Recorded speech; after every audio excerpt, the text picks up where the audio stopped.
Shalom, salam jumpa dengan saya. Saya kali ini membawakan renungan untuk kita dengan tema tersesat di jalan yang benar. Renungan ini dilandasi dengan sebuah firman Tuhan yang terambil dari Yohanes 14 ayat 6. Demikian bunyi firman Tuhan. Kata Yesus kepadanya, "Akulah jalan dan kebenaran dan hidup. Tidak ada seorang pun yang datang kepada Bapa kalau tidak melalui aku." Ini merupakan perkataan Yesus Kristus kepada salah seorang muridnya yang bernama Thomas. Sekali lagi saya bacakan. "Akulah jalan dan kebenaran dan hidup. Tidak ada seorang pun yang datang kepada Bapa kalau tidak melalui aku." Amin. Ada sebuah harapan melalui renungan ini supaya kita bersama yang mendengarkan dan menyaksikan tayangan ini bisa mensyukuri jalan kebenaran. Yesus mengatakan dalam firman tadi bahwa Dia adalah jalan. Maka kita patut mensyukuri bahwa kita sebagai orang percaya, sebagai umat Kristen telah memiliki jalan, telah berada di jalan itu. Sehingga dalam berjalan dengan sesama pun kita bisa mampu mewujudkannya, melaksanakannya. Pemahaman kita bertambah tentang Yesus Kristus sebagai jalan kebenaran dan harapan lain supaya kita memiliki ketaatan terhadap rambu-rambu jalan iman kita, yaitu firman Tuhan, perintah dan larangan yang disampaikan oleh Tuhan kepada kita. Ada sebuah ilustrasi yang coba saya tampilkan seperti pada layar yang Anda saksikan. Ada sebuah jalanan yang diubah fungsikan menjadi tempat pemancingan. Yang seharusnya jalan adalah sebuah alat tempur, sebuah lintasan untuk mencapai sebuah tujuan. Tapi ketika jalan tersebut mengalami kerusakan, tidak maksimal, tidak bisa digunakan sebagaimana mestinya, maka terjadilah seperti pada gambar yang tampak ini. Tapi ada juga jalanan yang kondisinya baik, justru ada rintangan, ada halangan-halangan yang ada, seperti polisi tidur, ya. Ada juga jalan yang di portal, seharusnya orang bisa lintasi tapi ditutup. Alasannya bagi orang tertentu mungkin keamanan, supaya orang yang berkendara tidak ngebut, supaya tidak membahayakan orang di sekitar jalan, dan juga untuk membatasi ruang gerak kejahatan di sekitar jalanan tersebut. Di tempat lain ada juga jalan yang berubah fungsi menjadi sebuah tempat hajatan. Mungkin karena keterbatasan dana, lahan, kemampuan, sehingga jalan pun bisa digunakan untuk sebuah acara.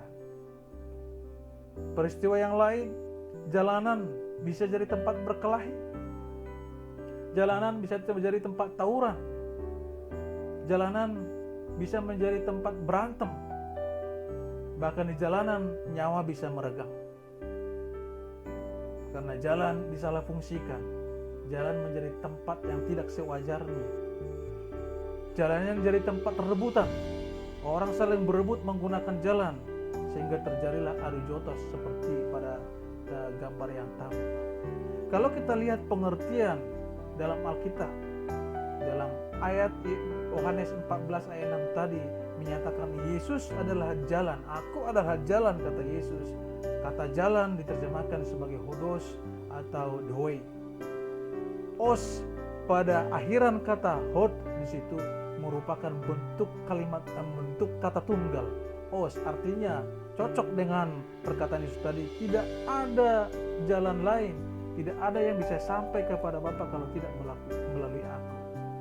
Dapat diumpamakan sebagai pada gambar itu yang ada tanda panah, yaitu one way. Yesus adalah jalan satu-satunya. Dalam pengertian bahasa Indonesia, jalan itu adalah lintasan. Jalan itu adalah yang dilalui atau yang dipakai untuk menempuh sebuah perjalanan, untuk mencapai sebuah tujuan. Jalanan harus digunakan. Nah, coba kita tarik sebagai perenungan buat kita. Kalau memang Yesus adalah sebagai jalan, apakah kita gunakan sebagaimana mestinya? Apakah benar-benar berfungsi untuk mencapai tujuan kita?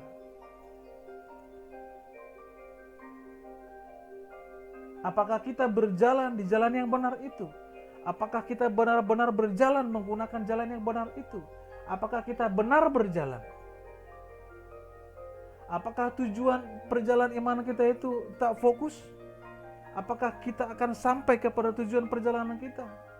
Dan bagaimana dengan rambu-rambu perjalanan kita? Apakah kita taat? Apakah kita tunduk? Apakah kita lakukan semua perintah Tuhan, larangan Tuhan?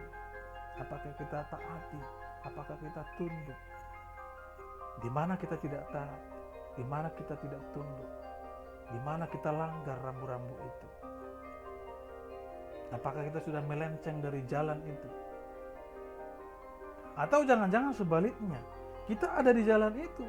Tapi kalau kita lihat pada ilustrasi tadi, jangan-jangan kita gunakan jalan itu sebagai tempat pesta, sebagai tempat hajatan, sebagai tempat berkelahi, sebagai tempat konflik, bahkan sebagai tempat yang merugikan orang lain, menghancurkan orang lain. Mari kita renung bersama.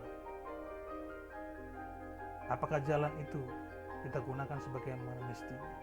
Orang Kristen meyakini Yesus Kristus sebagai jalan kebenaran, jalan keselamatan. Orang yang di luar Kristen tidak memiliki itu. Itu pandangan iman kita.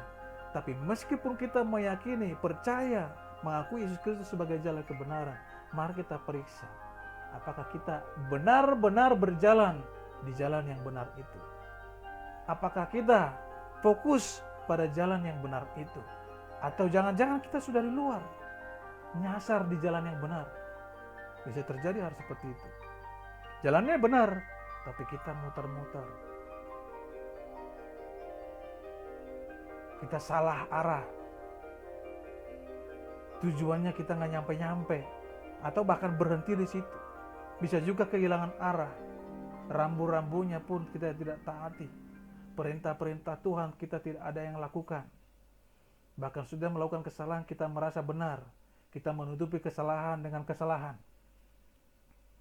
Mari lewat renungan ini supaya kita benar-benar mengikuti Yesus Kristus sebagai jalan yang benar, sebagai jalan kebenaran, dan kita pun benar-benar berjalan dalam jalan kebenaran. Terima kasih. Sekian dari saya. Shalom. Selamat berjalan.